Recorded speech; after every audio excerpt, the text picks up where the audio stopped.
showed us that God is wise and just. Yeah, we learned that God has ordered the world so that it's fair. The righteous are rewarded, the wicked are punished. In other words, you get what you deserve. But then we meet Ecclesiastes, who observes, people don't always get what they deserve. Yeah, he said the world isn't always fair, that life is unpredictable and hard to comprehend, just like smoke. And this makes you wonder, okay, well, is God wise and just? Exactly. And so it's that question that is being explored in the final book of wisdom, Job. All right, let's dive in. So Job begins with a strange story that takes place up in the heavens, which are described something like a heavenly command center. So God is there with these angelic creatures called the sons of God, and they're all there reporting for duty. And God points out this guy Job, his servant, showing how righteous and good he is. And then one of these angelic creatures approaches. He's referred to in Hebrew as the Satan. The Satan? Who is this? Well, this word is actually a title, which literally means the one who is opposed. So out of this whole crew, he is the one questioning how God is running the world. And he proposes that Job might not actually love God, that he's only a good person because God rewards him. If God were to take away all of the good things he gave to Job, then we would see his true colors. So he thinks Job is just working the system?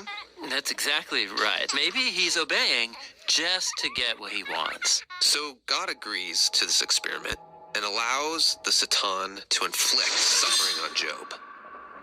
And Job loses everyone and everything that he cares about. It is devastating. And remember, he deserves none of this. God himself said so. The remarkable thing is that in the midst of all this suffering, Job still praises God. At least for chapters 1 and 2. But then in chapter 3, we find out how he's really feeling inside. He unleashes this poem that reveals this devastation. It's a long, elaborate curse on the day that he was born. After this, some of Job's friends come to visit him to offer their help. And all of them are like, Job, you must have done something horribly wrong to deserve this. After all, we know God is just, and we know the world is ordered by God's justice and fairness, so you must be getting what you deserve. And for the next 34 chapters, the friends and Job go back and forth in very dense Hebrew poetry. His friends keep speculating about why God might have sent such suffering, and they even start making up lists of hypothetical sins that Job must have committed. But after each accusation, Job defends his innocence. And Job is innocent. He is. He's also on an emotional roller coaster. At some moments, he's very confident that God is still wise and just. Yeah, in other moments, he's doubting God's goodness. He even comes to accuse God of being reckless, unfair, and corrupt. So by the end of the dialogues, Job demands that God come and explain himself in person, and God does so. He comes in the form of a great storm cloud. Now, God doesn't give Job a direct answer. He doesn't tell Job about the conversation with the Satan. Yeah, he does something very different. He takes Job on a virtual tour of the universe. He shows Job how grand the world is, and he asks him if he's even capable of running it or understanding it, just for a day. He shows Job how much detail there is in the world, things that we might see every day, but really don't understand at all.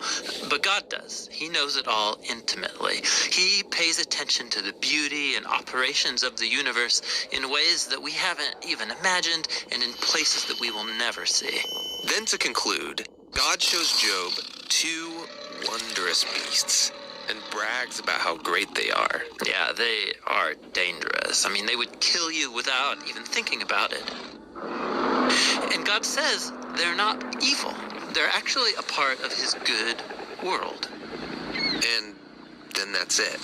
That's God's whole defense. It's kind of weird. I mean, what was this all about? It seemed to be this.